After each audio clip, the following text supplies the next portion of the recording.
فما لكم في المنافقين فئتين والله أركسهم بما كسبوا أتريدون أن تهدوا من أضل الله ومن يضلل. السلام عليكم ورحمة الله وبركاته. கண்ணியத்திற்குரிய எல்லாம் வல்ல அல்லாஹ் ஜல்ல ஷானஹு தஆலாவின் நல்லடியார்களே, சொந்த பந்தங்களை, நண்பர்களை மார்க்கத்திற்காக நாம் பகைத்துக் கொள்ளலாம் என்று சொன்னாலும் உலகத்திலே அவர்களுக்கு செய்யக்கூடிய உதவிகளையும் கடமைகளையும் நாம் புறந்தள்ளக்கூடாது என்ற தொடரிலே சில செய்திகளை நம்ம பார்த்திருக்கிறோம். இது குறித்து மேலும் சில செய்திகளை திருக்குர்ஆன் சான்றுகளோடும் நபிகள் நாயகம் ஸல்லல்லாஹு அலைஹி வஸல்லம் அவர்களுடைய வழிகாட்டுதலோடும் நாம் அறிந்து கொள்வோம். நபிகள் நாயகம் ஸல்லல்லாஹு அலைஹி வஸல்லம் அவங்க வாழுகிற காலத்தில் அவங்களுடைய மனைவி ஆயிஷா ரலியல்லாஹு அன்ஹா அவர்கள் மீது சில பேர் அவதூறு சுமத்தியதையும் அதன் காரணமாக நபிகள் நாயகம் ஸல்லல்லாஹு அலைஹி வஸல்லம் அவர்களும் ஆயிஷா ரலியல்லாஹு அன்ஹா அவர்களும் பெரிய மன உளைச்சலுக்கு ஆளானதையும், அவர்களுக்கு மத்தியில 50 நாட்கள் வரை எந்த விதமான பேச்சுவார்த்தை இல்லாத அளவுக்கு மன வருத்தம் தம்பதிகளுக்கு மத்தியில முற்றி போனதையும், ஒட்டுமொத்த சஹாபாக்களும் இந்த அவதூறு செய்தியினால் இடிந்து போய் இருந்ததையும் நாம் எல்லாம் அறிந்து வைத்திருக்கிறோம். அல்லாஹ் திருமறை குர்ஆன்ல ஆயிஷா நாயகி அவர்கள் மீது சொல்லப்பட்டது வீண் பழிதான், இது பொய்யான அவதூறு தான் என்ற வசனத்தை இறக்குகிற வரை அந்த நிலை நிறுத்தி வைக்கப்பட்டிருந்தது. உண்மையா இல்லையா, நடந்ததா இல்லையா என்று ஒரு முடிவெடுக்கப்படாத ஒரு குழப்ப நிலையில் இருந்தது. இப்படி அல்லாஹ் ரப்பல் ஆலமீன் இந்த மாதிரி சொன்னவர்கள் சாட்சியை கொண்டு வந்திருக்க வேண்டாமா, 4 சாட்சிகளை கொண்டு வந்து நிரூபித்திருக்க வேண்டாமா, சாட்சிகளை கொண்டு வரவில்லை என்று சொன்னால் அவர்கள் பொய்யர்கள் தான், அப்படி சொல்லக்கூடியவர்களுக்கு 80 கசையடி கொடுங்கள் என்றெல்லாம் கடுமையான உத்தரவு வந்த பிறகுதான் ஆயிஷா ரலியல்லாஹு அன்ஹா அவர்கள் மீது சொல்லப்பட்டது ஒரு அவதூறு, பொய், எந்த விதமான ஒரு தவறுகளும் நடக்கவில்லை என்று அல்லாஹ் சாட்சி சொல்லிவிட்டான். இந்த நேரத்தில் இந்த அவதூறை பரப்பியதுல சில சஹாபாக்கள், முனாஃபிக்குகள் தான் பரப்பினார்கள். இஸ்லாத்தின் பெயர்ல நடித்து கொண்டிருந்தார்களே அவங்க தான் இந்த செய்தியை மக்கள்கிட்ட பரப்பி கொண்டு இருந்தார்கள். ஆனாலும் சஹாபாக்கள்லேயே சில பேர் அதுக்கு பலியானார்கள். அதுல முக்கியமான ஒருவரை சொல்வதாக இருந்தால், மிகச்சிறந்த கவிஞராக நபிகள் நாயகம் ஸல்லல்லாஹு அலைஹி வஸல்லம் அவர்களை புகழ்ந்து பாடி எதிரிகளுடைய வசை மொழிக்கெல்லாம் பதில் சொல்லக்கூடியவராக இருந்த ஹஸ்ஸான் இப்னு சாபித் என்ற ஒரு சஹாபி, அதே மாதிரி நபிகள் நாயகம் ஸல்லல்லாஹு அலைஹி வஸல்லமுடைய ஒரு மனைவி ஜைனப் அவங்களுடைய சகோதரி ஹம்னா பின்த் ஜஹஷ் என்ற ரசூல் ஸல்லல்லாஹு அலைஹி வஸல்லம் மனைவியின் சகோதரி, இந்த அம்மா ஒரு ஆளு இந்த மாதிரி அவதூறு பரப்புனதுல சஹாபாக்கள்லையும் சில பேர் இருந்தார்கள். அதே மாதிரி மிஸ்தஹ் என்ற ஒரு தோழர் ரசூல் ஸல்லல்லாஹு அலைஹி வஸல்லம் சஹாபி, இவங்களெல்லாம் அவதூறுகளை மக்கள்கிட்ட நினைச்சாங்க, இதை கொண்டு சென்றார்கள், பரப்பினார்கள். இந்த மிஸ்தஹ் என்பவர் யாருன்னு கேட்டா நபிகள் நாயகம் ஸல்லல்லாஹு அலைஹி வஸல்லமுக்கு ரொம்ப நெருங்கின சொந்தம், அபூபக்கர் ரலியல்லாஹு அன்ஹு அவர்களுக்கும் கூட நெருங்கின சொந்தம். இவர் இவருடைய தாயார் நபி அப்துல் முத்தலிபுடைய பேத்தி. ரசூல் ஸல்லல்லாஹு அலைஹி வஸல்லம் எப்படி அப்துல் முத்தலிபுடைய பேரனாக இருக்கிறார்களோ அதே மாதிரி அந்த அப்துல் முத்தலிபுடைய பேத்தி தான் இந்த மிஸ்தஹ் என்பவருடைய தாயார். அப்ப ரசூல் ஸல்லல்லாஹு அலைஹி வஸல்லம் அவங்களுக்கு மத்தியில என்ன நெருங்கின உறவு என்று நமக்கு தெரிகிறது. அபூபக்கர் ரலியல்லாஹு அன்ஹு அவர்களுக்கு நெருக்கமான உறவு.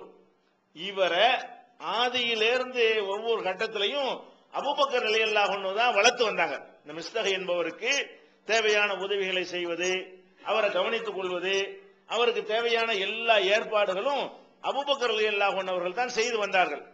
அப்ப இந்த மிஸ்தஹ் இப்படி ஈடுபட்டு விட்டாரே, அவங்களுடைய மகதான் ஆயிஷா நாயகி, ஆயிஷா நாயகி மீது அவதூறு சொன்ன காரணத்தினால் அவங்களுடைய தந்தை என்ற வகையில அபூபக்கர் ரலியல்லாஹு அன்ஹு அவர்கள் ரொம்ப பாதிப்புக்கு ஆளாகிறார்கள். வேற எவனோ சொல்லிட்டு போறான், அதை பத்தி பிரச்சனை இல்ல, நம்ம இவ்வளவு உதவி செஞ்சிருக்கிறோமே, நம்முடைய தயவுல தானே அவர் வாழ்ந்துகிட்டு இருக்கிறாரு, எல்லா விதமான தேவைகளையும் நாம தானே பூர்த்தி செஞ்சு கொடுக்கிறோம், இந்த மாதிரி செய்யும் பொழுது நம்முடைய மகள் மீது இவர் அவதூறு சொல்லிவிட்டாரு, அது அவதூறு என்று அல்லாஹ்வும் ப்ரூவ் பண்ணிட்டான்ல, முந்திய ஒரு முடிவு எடுக்கல, அது அவதூறு தான் என்று அல்லாஹ் இந்த வசனத்தின் மூலமாக டிக்ளேர் பண்ண பிறகு, முடிவை அறிவித்த பிறகு அவருக்கு என்ன வருது? மிஸ்தகை மீது கோபம் வருகிறது. கோபம் வந்து என்ன செய்யறாருன்னு கேட்டா, அல்லாஹ் மேல ஆணையாக இனிமேல் மிஸ்தகை என்பவருக்கு ஒரு உதவியும் நான் செய்ய மாட்டேன், எல்லா உதவியும் நான் நிறுத்தி கொண்டேன் அப்படின்னு அறிவித்து விடுகிறார். தன்னுடைய மகள் மீது களங்கம் சுமத்தியதற்காக வேண்டி இது எல்லாரும் கோபம் வரத்தானே செய்யும். ஒருத்தருடைய மகள் மீது ஒருவர் அவதூறு சொல்லிவிட்டார்னு சொன்னா அதுதான் நம்மளை ரொம்ப பாதிக்கும். மற்ற எந்த விதமான பாதிப்புகளையும் விட நம்ம குடும்பத்து பெண்கள் மீது எவனாவது அவதூறு சொல்லிவிட்டால் அது ஒரு ஆணை என்ன செய்யும்? ரொம்ப அதிகமாக பாதிக்கும். அது மகனா இருந்தாலும் சரி, தங்கச்சியா இருந்தாலும் சரி, மனைவியா இருந்தாலும் சரி, குடும்பத்து பெண்கள் மீது ஒருவன் சொல்லக்கூடிய அவதூறை வந்து எந்த ஒரு மனிதனாலையும் லேசாக எடுத்துக்கொள்ள முடியாது. அது கடுமையா பாரதூரமான ஒரு விஷயமாகத்தான் எல்லாரும் கருதுவார்கள். அப்ப அபூபக்கர் சித்திக் ரலியல்லாஹு அன்ஹு அவர்களும் அந்த கோபத்தில் என்ன பண்றாங்க? உனக்கு இவ்வளவு காலம் நான் உதவி செய்தேன், இனிமேல் அல்லாஹ்வின் மீது ஆணையாக உனக்கு ஒரு உதவியும் செய்ய மாட்டேன் என்று உதவியை நிறுத்திக் கொள்கிறார். உடனே அல்லாஹ்வின் இதுல எந்த ஒரு தவறுமே கிடையாது. நம்ம சாதாரண நிலையில இருந்து பார்த்தோம் என்று சொன்னால் அவருக்கு உதவி செய்யாமல் இருப்பது குற்றமா, அவருக்கு செய்த உதவியை நிறுத்தியது குற்றமானா நம்மளை கண்ட பத்தாதுமோ. உதவியை மட்டும் நிறுத்தி இருக்க கூடாது, அவரை கடுமையை தண்டிச்சு வர இருக்கணும் நம்ம சொல்லுவோம். நம்ம ஒவ்வொருத்தருடைய உள்ளம் அப்படிதான் சொல்லும். அப்ப அவ்வளவு பெரிய ஒரு வேலையை அவங்களுடைய மகள் மீது அவர் பழி சுமத்தி இருக்கிறாரு. அந்த கோபத்தில் அவங்க செஞ்ச அதிகபட்ச நடவடிக்கை என்ன? உதவி செய்வதை நான் நிறுத்தி கொண்டேன் அப்படின்னு தான் முடிவெடுக்கிறாங்க. உடனே அல்லாஹ்விடம் இருந்து வசனம் வருகிறது. அல்லாஹ் வந்து அதே ஆயிஷா நாயுடைய அவர்கள் மீது களங்கம் சுமத்துவதை நீக்கிறான் இல்லையா, அந்த சூறாவுடைய அந்த அத்தியாயத்திலேயே தொடர்ச்சி அல்லாஹ் என்ன செய்யறான்? வலா யஅத்தலி உலில் ஃபத்லி மின்கும் வஸஅதி, உங்கள அருளும் வசதியும் உள்ளவர்கள், அல்லாஹ்வுடைய அருளை பெற்றிருக்கக்கூடியவர்கள், அல்லாஹ்வுடைய பொருளாதார வசதியை பெற்றுக் கொள்ளக்கூடியவர்கள் எல்லாம் நீங்கள் வந்து முடிவு செய்து விடக்கூடாது, தடுத்துக் கொள்ளக்கூடாது. ஐயூத்து உலில் குர்பா, சொந்தக்காரங்களுக்கு கொடுக்கிறதையும், ஒல் மசாக்கீன் ஏழைகளுக்கு கொடுக்கிறதையும், ஒல் முஹாஜிரீன ஃபீ சபீலில்லாஹ் அல்லாஹ்வுடைய பாதையில ஹிஜ்ரத் செய்து வந்திருக்கிறார்களே, அதாவது மக்காவை துறந்து மதீனா இவர் ஹிஜ்ரத் செஞ்ச ஒரு ஆள்ல உள்ளாரு. இவருக்கு 3 தகுதியும் இருக்கிறது. இந்த மிஸ்தகை என்பவர் வந்து சொந்தக்காரராகவும் இருக்கிறாரு, பிளஸ் ஏழையாவும் இருக்கிறாரு, பிளஸ் ஹிஜ்ரத் செஞ்சவராகவும் இருக்கிறாரு. ஒரே ஆள்கிட்ட 3மே இருக்கிறது. அப்ப இவர் 3 தகுதி உள்ள ஒரு ஆளா இருக்கிறார். அவர் ரசூல் ஸல்லல்லாஹு அலைஹி வஸல்லம் மார்க்கத்துக்காக வேண்டி மக்காவுல உள்ள எல்லாத்தையும் விட்டுட்டு ஹிஜ்ரத் செஞ்சு வந்திருக்கிறாரு. ஒரு ஏழை மனுஷனா வேற இருக்கிறாரு, உங்களுக்கு சொந்தக்காரரா வேற இருக்கிறாரு. அப்ப அதுதான் அல்லாஹ் சொல்லி காட்டுகிறான், ஐயூத்து உலில் குர்பா சொந்தக்காரங்களுக்கும், ஒல் மசாக்கீன் ஏழைகளுக்கும், ஒல் முஹாஜிரீன ஃபீ சபீலில்லாஹ் அல்லாஹ்வுடைய பாதையில ஹிஜ்ரத் செய்து நாடு துறந்து வந்திருக்கிறார்களே அவங்களுக்கும் உதவ மாட்டேன் என்று முடிவெடுத்துக் கொள்வது கூடாது, செய்து விடாதீர்கள். வல் யாஃபு வல் யஸ்பஹு, நீங்கள் பெருந்தன்மையாக நடந்து கொள்ளுங்கள், மன்னித்து விடுங்கள். அல்லாஹ் என்ன செய்யறான்? உங்க பெருந்தன்மையை காட்டுங்க. நீ வந்து எனக்கு அவதூறு சொன்னாலும் நீ சொந்தக்காரங்கிற முறையில உனக்கு செய்யற கடமையை நான் செய்வேன். நீ எவனோவாக இருந்தால் உன்னை நான் வந்து உதவியை நிறுத்திக் கொள்ளலாம். நீனு நாலு ரத்த சம்பந்தம், உனக்கு ஓடுற ரத்தம் எனக்கு ஓடுகிறது, நீ அவதூறு சொன்னா சொல்லி தொலைச்சிட்டு போ, உனக்கு தர வேண்டிய உதவியை நான் தருவேன் நீங்க சொல்லணுமே தவிர இதுக்காக வேண்டி நீங்கள் உதவியை நிறுத்திக் கொள்ளாதீர்கள். வல் யாஃபு வல் யஸ்பஹு, பெருந்தன்மையாக நடந்து நீங்கள் மன்னித்து விடுங்கள். அப்புறம் என்ன செய்யறான் அல்லாஹ்? அலா துஹிப்பூன ஐ யக்ஃபிரல்லாஹு லக்கும், உங்களை அல்லாஹ் மன்னிக்க வேண்டும் என்று நீங்கள் விரும்ப மாட்டீர்களா? நீங்க என்ன ஒரு தப்புமே வாழ்க்கையில செஞ்சது இல்லையா மனிதர்கள்ங்கிற முறையில? அதையெல்லாம் அல்லாஹ் மன்னிக்கணும் நீங்க நினைக்கிறீங்க, ஆனா உங்களுக்கு ஒருத்தன் தப்பு செஞ்சா நீங்க மன்னிக்க மாட்டீங்களா? அப்ப அல்லாஹ் மன்னிக்க வேண்டும் என்று நீங்கள் விரும்பினீர்களே, ஆனால் நீங்கள் வந்து உங்களுக்கு தவறு செய்தவர்களை மன்னிக்கணும். நீங்கள் எதை அல்லாஹ்விடமிருந்து எதிர்பார்க்கிறீர்களோ, மற்றவர்களிடம் எதிர்பார்க்கிறீர்களோ அது உங்களுக்கு இருக்கணுமா இல்லையா? அப்படி ஆர்வமா வேற கேட்கலாம். அலா துஹிப்பூன, நீங்கள் விரும்ப மாட்டீர்களா? ஐ யக்ஃபிரல்லாஹு லக்கும், அல்லாஹ் வந்து உங்களுக்கு மன்னிப்பதை நீங்கள் விரும்ப மாட்டீர்களா? வல்லாஹு கஃபூருர் ரஹீம், அல்லாஹ் மன்னிப்பவனாகவும் இரக்கம் உள்ளவனாகவும் இருக்கிறான். இப்படி சொல்லி இவர் செஞ்சது நம்மள்ட்ட கேட்டா கரெக்ட்னு சொல்லுவோம். இந்த உதவியை நிறுத்தினார்ல, நம்மள யார்கிட்ட கேட்டாலும் என்ன செய்வோம்? இவருக்கு நிறுத்தத்தான் வேணும், இவருக்கு எப்படி ஒரு மனுஷனால் உதவி செய்ய முடியும், இது எப்படி தொடர முடியும், இது எப்படி ஒரு மனிதனால் ஜீரணிக்க முடியும் என்றுதான் நம்ம எல்லாருக்குமே தோணும். ஆனாலும் சொந்தக்காரனா போயிட்ட காரணத்தினால நீ சொன்னது சொல்லிட்டு போ, ஆனால் அதை நான் மன்னித்து விட்டேன், இப்ப என்ன செய்யறேன்? உனக்கு செய்யற உதவி நான் எதையும் நிறுத்த மாட்டேன் என்று அவர் சொந்தம்ங்கிற வகையில் நம்ம கவனிக்கிறது வருது இல்லையா? அதுக்கு இதை காரணமாக்க கூடாது நல்லா சொல்றான். ஒரு அறிவுரையா தான் சொல்றான், கட்டளையா சொல்லாம. அல்லாஹ் மன்னிக்கிற நீங்க விரும்ப மாட்டீர்களா? அதே மாதிரி தானே நீங்களும் மனுஷனை மன்னிக்கணும், நீங்க மன்னிக்கணும் நம்ம விரும்புறான்ல. அது இன்னொன்ற கவனிக்கணும். இந்த அவதூறை எல்லாம் தொடர்ந்துகிட்டே இருக்கும்போது அல்ல இதை சொல்லல. அதுக்காக நீங்க நினைச்சிட கூடாது, ஓ சொந்தக்காரன் அவதூறு சொல்லிவிட்டு தொடர்ச்சியா இன்னைக்கு வரைக்கும் சொல்லிக்கிட்டு இருப்பாரு, உதவி செஞ்சுக்கிட்டு இருக்குன்னு அர்த்தம் கிடையாது. அந்த செயலுக்கு 80 கசையடி கொடுக்கப்பட்டது. 3 பேர் 3 சகாபாக்கள் இருந்தாங்க, 80 சவுக்கடி வாங்கினார்கள். மக்கள் மத்தியிலே வைத்து அதற்கான தண்டனையை பெற்றுக் கொண்டார்கள். தங்களுடைய தவறுகளை உணர்ந்து திருந்தி கொண்டார்கள். நாங்க தெரியாம செஞ்சிட்டோம், இது அவதூறு எங்களுக்கு தெரியாது, உண்மை நினைச்சு நம்பி நாங்கள் சொல்லிவிட்டோம், இனிமேல் சொல்ல மாட்டோம் மாற்றி கொண்டார்கள். அந்த செயல் தொடர்ந்துகிட்டு இருக்கிற வரைக்கும் அல்லாஹ் உதவி செய்ய சொல்லி இங்க சொல்லவே இல்லை. மன்னித்தல் முதல் அர்த்தமே என்னது? நீங்கள் அவர்களை மன்னிக்க மாட்டீர்களான்னு கேட்டாலேயே என்ன அர்த்தம்? அவன் அதுல இருந்து விலகிட்டான்னு அர்த்தம். நீங்க இது இப்படி விலகி சொல்லக்கூடாது, நம்ம அவதூறு சொல்லிக்கிட்டே இருப்பாரு, அவர் கொடுத்துட்டே இருக்கணும்னா அது எவனாலேயும் முடியாது, அப்படி எல்லாம் சொல்லவும் மாட்டான். அவர் அவதூறு சொல்லிக் கொண்டே இருக்கும் போது, நமக்கு பழிய சுமத்தி கொண்டே இருக்கும் பொழுது, இன்னைக்கும் சொல்லுவார் நாளைக்கும் சொல்லுவாரு, நம்ம உதவி செஞ்சுக்கிட்டு இருக்கணும்னு சொன்னா இது பிராக்டிகலா நடைமுறைக்கு சாத்தியமாகாது. அப்படி மனிதர்களுடைய உள்ளங்களை அல்லாஹ் படைக்கவில்லை. எந்த ஒரு மனிதருடைய உள்ளமா இருந்தாலும் அவருக்கு இப்ப ஒரு துன்பம் நடந்து கொண்டிருக்குமே, ஆனால் அவருக்கு மன்னிக்க முடியாது. தப்பு செஞ்சவன் மன்னிப்பு கேட்டுட்டான், திருந்திட்டான், இனிமேல செய்ய மாட்டான், அதுக்கு மார்க்கத்தில் உள்ள தண்டனையை வேற ஏற்றுக்கொண்டு சுமந்து விட்டான். அப்புறம் எதுக்கு நீங்க வேற தனியா தண்டிக்கிறீங்க? அதான் கொடுக்க வேண்டிய கசடி கொடுத்தாச்சுல, நாங்க தப்பு செஞ்சிடணும் ஒத்துக்கிட்டாங்க, அதுதான் விளைக்கிறது. ரெண்டே என்ன செய்யணும்? நம்ம மீது அவதூறு பழி சுமத்தியவர்கள் நான் தெரியாம செஞ்சுட்டேன்னு சொன்னாதான் இந்த உதவியை நம்ம கண்டினியூ பண்ணணும். இந்த வசனத்தில் அல்லாஹ் என்ன செய்யணும்?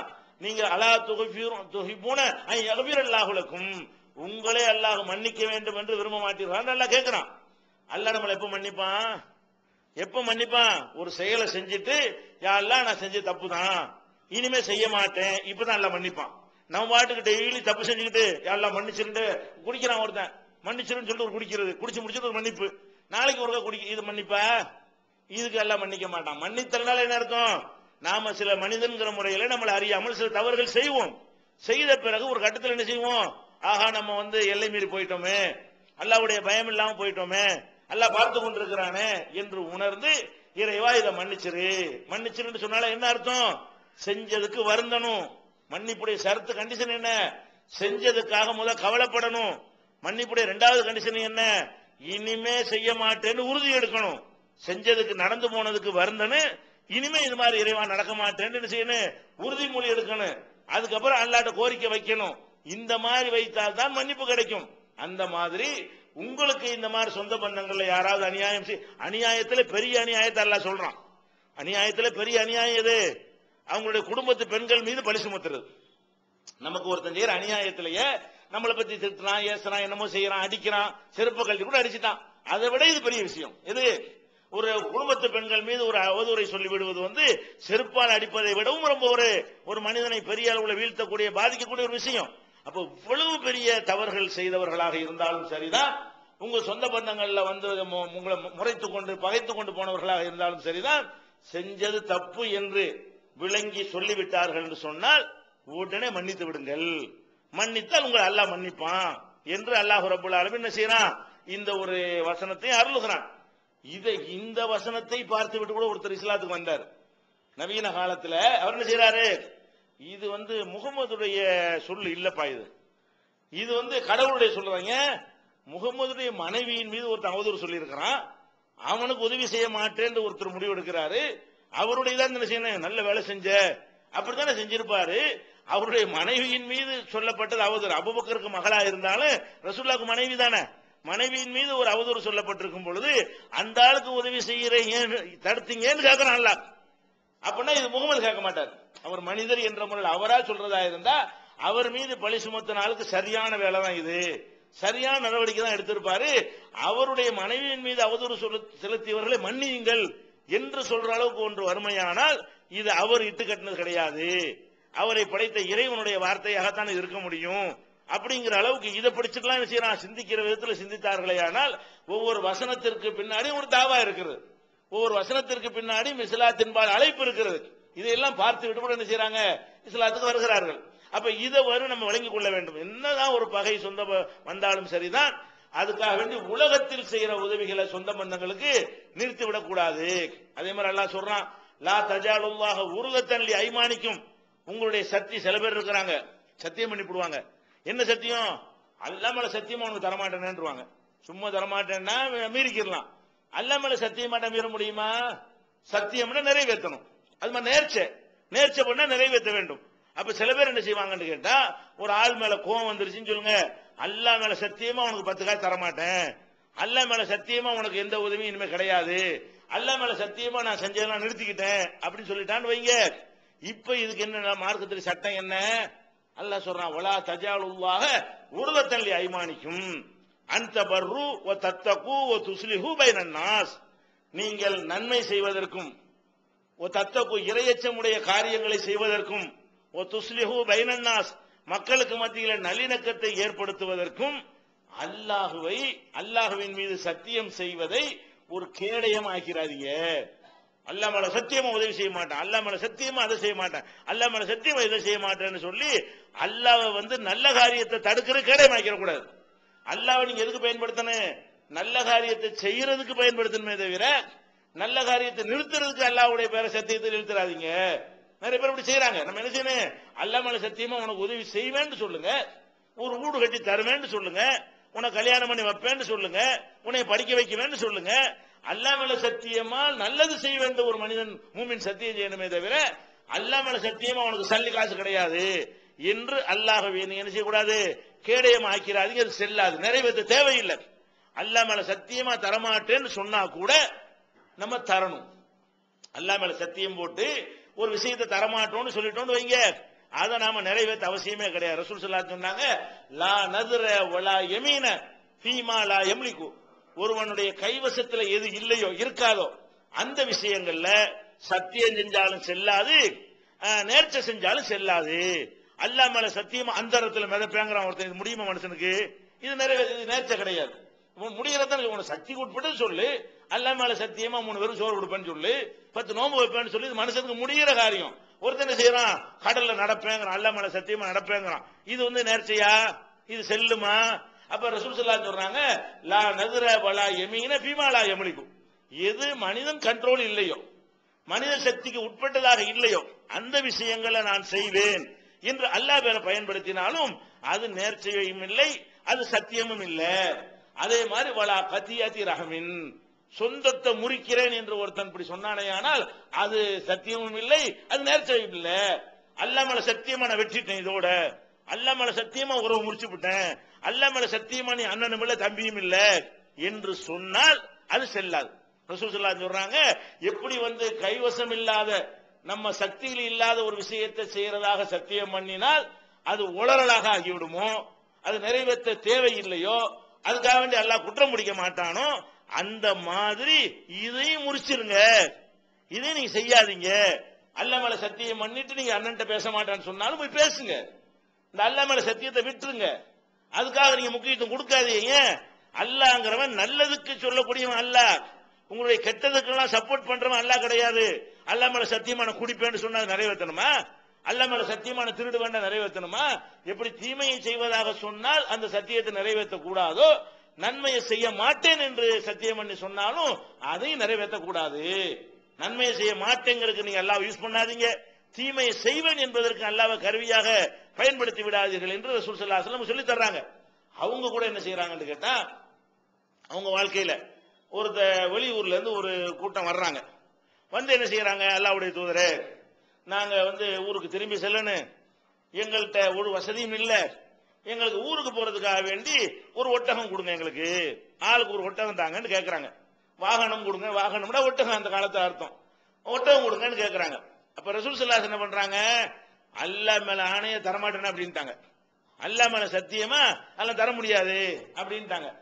அப்ப அந்த வெளியூர்ல இருந்து வந்தாங்களா, போக வழி இல்லையா, பள்ளிவாசல்ல தங்கி இருக்கிறாங்க.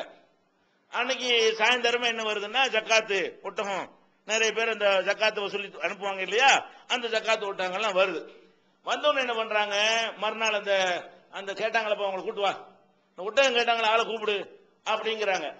கூப்பிட விட்டு இவங்கெல்லாம் ஆளுக்கு ஒரு ஒட்டகத்தை வாங்கிட்டு போங்க அப்படிங்கிறாங்க. அப்ப அந்த மக்கள் யாவப்படுத்துறாங்க, அல்லாஹ்வுடைய தூதரே, நாங்க எப்படி உங்கள்ட்ட வாங்கிட்டு போறது, நீங்க சத்தியம் பண்ணி விட்டீங்கள, அல்லாஹ் மேல சத்தியம் பண்ணி தரமாட்டேன்ட்டீங்க, இப்ப அதை உடைக்கிறீங்க, அதை நீங்களே மீறுறீங்க, அது எப்படி நாங்க வாங்குறது எங்களுக்கு எப்படி ஹலாலாகும் அப்படின்னு சொல்லி அவங்க என்ன நினைச்சுக்கிட்டாங்கன்னு கேட்டா, சத்தியம் பண்ணது ரசூலுல்லாஹ் மறந்துட்டாங்க, மறந்துட்டு தான் நமக்கு தர்றாங்க அப்படி நினைத்து கொண்டு நீங்க சத்தியம் பண்ணி இருக்கிறீங்களே எங்களுக்கு தரமாட்டேன்னு அல்லாஹ் வேற சொல்லி சொன்னீங்க அப்படின்ற உடனே ரசூல் ஸல்லல்லாஹு அலைஹி பண்ணாங்க, இல்ல அப்படி கிடையாது, நான் ஒரு சத்தியம் பண்ணினேனால் அதை விட சிறந்த காரியம் தென்படுமையானால் இந்த சத்தியத்தை முறித்து விட்டு சிறந்ததைத்தான் செய்வேன், உங்களுக்கு தராம இருப்பதை விட தருவது சிறந்தது. அப்ப ஏன் இல்லன்னு சொன்னேன்னு கேட்டா, இல்ல ஒட்டகம் வரல, வராத இடத்துல போய் திருப்பி திருப்பி கோவப்படுற மாதிரி கேட்பாங்க, எப்படியா நீங்க தந்தாவனு, இல்லப்பா தந்துதான் அவனு, இல்லப்பா இல்ல அல்லமலை சத்தியமா தரமாட்டேன் இப்படி சொல்றது, தரமாட்டேங்கிறதுக்காக சொல்றது இல்ல, இல்லன்னு நல்லா தெரியுது, வந்தவனை கூப்பிட்டு தன்னால கொடுத்தாங்களா இல்லையா, இவங்க ரொம்ப ஓவரா வந்து அவங்க என்ன பண்ணிருக்காங்க, டார்ச்சர் பண்ணிருக்காங்கன்னு விளங்குது. அந்த கோவத்துல என்ன பண்ணிட்டாங்க, அல்லமலை சத்தியம் ஒண்ணு கிடையாது போ அப்படின்ட்டாங்க. மனிதர்கள் அவங்களுக்கு கோவம் வரும், ஆனா கோவம் வந்தாலும் அதுக்கு பிறகு வந்துருச்சுல உடனே கூப்பிட விட்டு அவங்களுக்கு கொடுக்குறாங்க. இப்ப நம்ம என்ன விளங்குறோம், இந்த சத்தியத்துக்கு ஒரு வெயிட்டும் கிடையாது. நம்ம வந்து ஒரு நல்ல காரியம் செய்ய மாட்டோம் என்று சத்தியம் செய்தோமே, ஆனால் சத்தியத்தை தூக்கி ஓரத்தில் போட்டுவிட்டு நல்ல காரியத்தை செய்யுங்க. அதே நேரத்தில் வந்து கஃபாரா கொடுத்துடணும். மூணு நோன்பு வைத்து விட வேண்டும், ஒரு 10 ஏழைக்கு உணவோ உடையோ கொடுத்து விட வேண்டும், அடிமைகளை விடுதலை, அடிமை கிடையாது, அடிமை இருந்தா விடுதலை செய்த இப்படி கஃபாரா இருக்கிறது, இதை செஞ்சு கொள்ள வேண்டும். இதுக்கும் முடியலன்னா ஒண்ணும் கிடையாது, 3 நோன்பு வைக்க முடியாது, ஒரு 10 ஏழை கூட சோறு கொடுக்க முடியாத அளவுல பலவீனமாக இருந்தானே ஆனால் அவனுக்கு அதுவும் கிடையாது, அந்த கஃபாராவும் கிடையாது, முடிஞ்சா அதை செய்ய வேண்டும். இப்ப எதுக்கு இதை சொல்றோம், இந்த சொந்த பந்தங்களை முறிப்பதற்கு வந்து அல்லாஹ்வே கருவி ஆக்கிறாதீங்க. என்ன நமக்கு செஞ்சிருந்தாலும் சரி, எவ்வளவுக்கு அவங்க துன்பங்கள் செஞ்சிருந்தாலும் சரி, அதையெல்லாம் என்ன செய்யணும், துன்யாவில் செய்யற உதவிகளுக்கு அதை வந்து காரணமாக்கி விடக்கூடாது. அதே நேரத்தில் மார்க்கண்ட் வந்துருச்சுன்னு வைங்க, அதுல என்ன நம்மளோட நகமும் ஜதையுமா அவங்க கலந்து உருவாடி கொண்டிருந்தாலும் சரி, வெட்ட வேண்டிய இடத்தை கரெக்டா பார்த்து வெட்டிடணும், ஒட்ட வேண்டிய இடத்துல கரெக்டா ஒட்ட வேண்டும், வெட்டி எரிகிற நேரத்தில் என்ன கரெக்டா வெட்டி விட வேண்டும், அதுல கவனமாக இருக்க வேண்டும். அல்லாஹ் திருமறை குர்ஆன்ல கூட என்ன சொல்லி காட்டுறான், ஒய்தா குல்தும் ஃபாஜிரு வலவுகான தா குர்பா, நீங்கள் ஒரு விஷயத்தை பேச வேண்டி வந்தது என்றால் நீதியானதை பேசுங்கள், நீதி செலுத்துங்கள், உங்களுக்கு சொந்தக்காரனுக்கு எதிராக இருந்தாலும் சரியே. உங்க சொந்தக்காரன் ஒரு ஆளை ஏமாத்தி விட்டான், உங்களுக்கு தெரியும், உங்க அண்ணனோ உங்க தம்பியோ நினைச்சிட்டாரு ஒரு ஆள்கிட்ட விசா வெளிநாடு அனுப்புற ரூபாய் வாங்கி ஏமாத்தி பண்ணி விட்டாரு, அந்த கேஸ் வருது, போலீஸ் ஸ்டேஷன் வச்சு கேட்கறாங்க, அல்ல ஒரு ஜமாத்துல கேட்கறாங்க, ஒரு கோர்ட்ல கேட்கறாங்க, நீங்க என்ன செய்யணும், உங்களை கூப்பிட்டு கேட்கறாங்க, அண்ணங்கிற காப்பாற்ற போக கூடாது, அதெல்லாம் அண்ணன் கிடையாது, நல்ல கிடையாது, உங்களை சாட்சியா சொல்றாங்க, இந்த அவர் தம்பி கூட இருந்தாருங்க, 2 ரூபா வாங்கும்போது தம்பி சாட்சின்னு சொல்றாரு, நீங்க சாட்சியா இருந்திருக்கிறீங்க, நீங்க என்ன பண்ணு, ஆமா எங்க அண்ணன் வாங்கினாரு, அவர்கிட்ட பணம் வாங்கின நான் இருந்தேன், சாட்சியா இருந்தேன், அவர் ஏமாத்திட்டாருன்னா ஏமாத்திட்டாரு சொல்லுங்க. உங்களுக்கு அண்ணன் மேல ஏதாவது பாசம் வந்தா அந்த காசை கொடுத்து உதவுங்க, அடுத்தவங்க காசை சுருட்டுறதுக்கு நீங்க பயன்படுத்தக்கூடாது. இது அடுத்தவங்க காசை அவர் ஏமாத்திருக்காரு இல்லையா, அதற்கு நடவடிக்கைன்னு வரும்பொழுது நீங்க என்ன செய்யணும், வெட்ட வேண்டிய இடம் தான் வெட்ட வேண்டிய இடம், வெட்ட வேண்டிய இடம் என்னது, சொந்தம் பந்தம் நெருக்கம் அதெல்லாம் தனி விஷயம், அதுக்கான அநியாயம் பண்ண சப்போர்ட் பண்ண முடியுமா, அநியாயத்தை மறைக்க முடியுமா, லா நக்துமு ஷஹாதா, நாங்கள் சாட்சியை நாங்கள் மறைக்கவே மாட்டோம், உலவுக்கானு உளி குர்பா, அவங்க எவ்வளவு சொந்தக்காரங்களாக இருந்தாலும் நாங்கள் சாட்சியை மறைக்க மாட்டோம் என்று அல்லாஹ் சொல்றான். அப்ப சாட்சி சொல்வதற்கு சொந்தக்காரங்கள் உங்களுக்கு எதிராக இருந்த உளவள அன்புசிக்கும், உங்களுக்கு எதிராக இருந்தாலும் அவையில் வாலிதைனி பெற்றோருக்கு எதிராக இருந்தாலும் அவையில் அக்ரபீன சொந்தக்காரங்களுக்கு எதிராக இருந்தாலும் சத்தியத்தை மட்டும் சொல்லுங்கள், உண்மையை மட்டும் சொல்லுங்கள் அல்லாஹ். அப்ப இங்க என்ன வரல, பாப்பா வரல, பாப்பா ஃப்ராட் பண்ணிட்டாரு, பாப்பா மோசடி பண்ணிட்டாரு, பாப்பாவை நம்ம கவனிக்கிற தனி கடமை, அவரை காட்டியும் கொடுக்கணும், அவருக்கு சோத்தையும் போடணும், அவரை போய் என்ன செய்யணும், ஏமாத்தினார்ல, ஏமாத்தினதுக்கு வேண்டி அவருக்கு எதிராக நீங்க நிக்கவும் செய்யணும், அதே நேரத்தில் தகப்பன் என்ற முறையில் நீங்க செய்ய வேண்டிய கடமைகளையும் நீங்க செய்யணும். இதை காரணம் காட்டி வெறுத்துலாம் ஒதுக்கிட கூடாது, அவருக்கு தேவை அந்த கடனை அடைப்பதற்கும் நீங்க உதவி செய்யலாம், அது அவருக்கு செய்யற உதவியாக இருக்கும். எவ்வளவு தரணும் உனக்கு, எங்க பாப்பா ஏமாத்த நெசந்தான், உனக்கு எவ்வளவு தரணும் இந்த வாங்கிட்டு போ, இது செய்யறது இது வாப்பாக்கு செய்யற உதவி. அடுத்தவனுடைய சொத்தை பறிக்கிறதுக்கு துணை செய்யலாமா? அப்ப மார்க்கத்தில் வந்து சொந்தங்களை பேணுவது என்பதை எவ்வளவுக்கு வலியுறுத்தப்படுகிறதோ அதுல ஒரு எல்லை கோடு கரெக்டா போடப்பட்டிருக்கு. சில பேர் இப்படியும் போயிடுறாங்க, சில பேர் அப்படியும் போயிடுறாங்க, சொந்தத்துக்காக வேண்டிய எல்லா விதமான அக்கிரமும் செய்கிறார்கள், சொந்தக்காரனுக்கு சப்போர்ட்டுக்காக வேண்டி பலருடைய உரிமைகள் பறிக்கப்பட்டு இருந்தாலும் அதுக்கு வந்து முட்டுக்கட்டை கொடுக்கக்கூடியவர்களாக முட்டு கொடுக்கக்கூடியவர்களாக இருக்கிறார்கள், அதுவும் வந்துடக்கூடாது. சில பேர் என்ன செய்யறாங்க, ஒட்டுமொத்தமா சொந்தத்தையே வெறுத்து ஒதுக்கி நாசமாக்கி விடுகிறார்கள், இதை கவனித்துக் கொள்ள வேண்டும். அதே மாதிரி இபாதத்து மார்க்க விஷயம் வரும் பொழுது இப்ப ரசூல் ஸல்லல்லாஹு அலைஹி வஸல்லம் இருக்கிறாங்க, அவங்களுடைய தாயாரு இஸ்லாத்துக்கு வராம இறந்து போயிட்டாங்க, தாயார் மேல பாசம் இருக்கும், இது வந்து அவங்க பாசம் இருக்குங்கிறதுக்காக வேண்டி யா அல்லாஹ் எங்க அம்மா மன்னிச்சிருந்து கேட்க முடியுமா? அவங்க பெரிய தகப்பனார் இஸ்லாத்துக்கு வராம போயிட்டாரு, அவரை மன்னிச்சிருன்னு கேட்க முடியுமா? அல்லாஹ் கண்டிச்சு போறான். உமாக்கான லின் நபி வல்லதீன் ஆமனு, நபிக்கு அனுமதி கிடையாது, மூமின்களுக்கு அனுமதி கிடையாது. யஸ்தக்ஃபிரு லில் முஷ்ரிகீன், இணை கற்பிக்கக்கூடியவர்களுக்காக பாவ மன்னிப்பு தேடுவது நபிக்கும் அனுமதி இல்லை, மூமின்களுக்கும் அனுமதி இல்லை. உலவுக்கானு ஊழிய குர்பா, அவங்க சொந்தக்காரங்களா இருந்தாலும் சரிதான், சொந்தக்காரங்களா இருந்தாலும் அல்லாஹ் மன்னிச்சிருன்னு கேட்கலாமா? சொந்தக்காரங்களை எல்லாம் கவனிக்க சொல்லி இருக்கிறான் அப்படின்னு மார்க்கத்தில் தடுக்கப்பட்டது சொந்தக்காரங்களுக்கு செய்யலாமான்னா கூடாது. நபிகள் நாயகம் ஸல்லல்லாஹு அலைஹி வஸல்லம் சொன்னார்கள், என் தாயாருக்காக வேண்டி பாவ மன்னிப்பு கோருவதற்கு அல்லாஹ்ட்ட அனுமதி கேட்டேன், அல்லாஹ் மறுத்து விட்டான். ரசூலுல்லாஹ் அல்லாஹ் எங்க அம்மா மூத்தா போயிட்டாங்க, இஸ்லாத்தை பிரச்சாரம் பண்ணுவதற்கு முன்னாடி மூத்தா போயிட்டாங்க, அவங்க இணை கற்பிக்கக்கூடியவராக மூத்தா போயிட்டாங்க, அவங்களுக்காக பாவ மன்னிப்பு கேட்கணும், கொஞ்சம் பர்மிஷன் கொடுக்குறியான்னு கேட்கிறாங்க. அல்லாஹ் மறுத்து விட்டான். அவங்களுடைய கபரை போய் பார்ப்பதற்கு அனுமதி கேட்டேன், அனுமதி கொடுத்தான். அடக்கத்தலத்தை பார்ப்பதற்கு அல்லாஹ் எனக்கு அனுமதி தந்தான். அதே நேரத்தில் அவங்களுக்கு பாவ மன்னிப்பு தேடுவதற்கு அல்லாஹ் அனுமதி மறுத்து விட்டான். கூட கரெக்டா போட்டுறான். இப்ப கபரை பாக்குறியா, இதான் எங்க அம்மா அடக்கின இடம் பார்த்து தெரிஞ்சுக்கிற போறியா, அதுக்கு அனுமதி இருக்கிறது. எல்லாம் மன்னின்னு கேட்கிறேன், அது நம்ம மேட்ரு, மார்க்க மேட்ரு, அதுக்குள்ள வராத. அது கூட நான் தடை போட்டுட்டேன், அதுக்கு நான் உத்தரவு போட்டேன், நான் ஒரு முடிவு எடுத்துட்டேன். இதுல என்னோட மோதிர மாதிரி விஷயத்துல நீ சொந்தத்தை கொண்டு என்ன செய்யக்கூடாது, நிறுத்திடக்கூடாது. இப்ராஹிம் நபி என்ன செஞ்சாங்க, அவங்க தகப்பனாருக்குள்ள எல்லா உதவியும் செஞ்சாங்க, அதனால தெரியாம பாவ மன்னிப்பு தேடி விட்டாங்க. அல்லாஹ் கண்டிச்ச உடனே தபர்ர மின்ஹு மாகான இஸ்திக்பார் இப்ராஹிம் அலி அபிஹி இல்லா மோயிதத்தின் வாதஹ ஐயாஹு, இப்ராஹிம் வாக்களித்த அடிப்படையில் தந்தைக்காக பாவ மன்னிப்பு தேடிவிட்டார். பலம்மா தபையன அன்னஹு அதுவுல் இல்லா, அல்லாஹ்வுடைய எதிரி என்று தெளிவான பொழுது தபர்ர மின்ஹு, அது விலகி கொண்டார், நான் தெரியாம செஞ்சிட்டேன் சொல்லிட்டாரு. இந்த ஒரு அளவுகோலை வைத்துத்தான் சொந்த பந்தங்கள்ல நடந்து கொள்ள வேண்டும். கொள்கையும் விட்டுறக்கூடாது, சொந்தத்தையும் விட்டுறக்கூடாது. கொள்கையா உறவாண்டு வரும்போது கொள்கையை ஃபர்ஸ்ட் வைத்துக் கொள்ள வேண்டும். கொள்கையா உறவாங்கிற கொஸ்டின் வராத இடங்கள்ல உறவுக்கு முக்கியத்துவம் கொடுத்துக் கொள்ள வேண்டும். இந்த வேறுபாடை புரிந்து நடந்து கொள்ள வேண்டும். சொந்த பந்தங்கள் சம்பந்தமாக இன்னும் பல செய்திகள் இருக்கின்றன. இன்ஷா அல்லாஹ் அடுத்தடுத்த வாரங்களில் பார்க்கலாம்.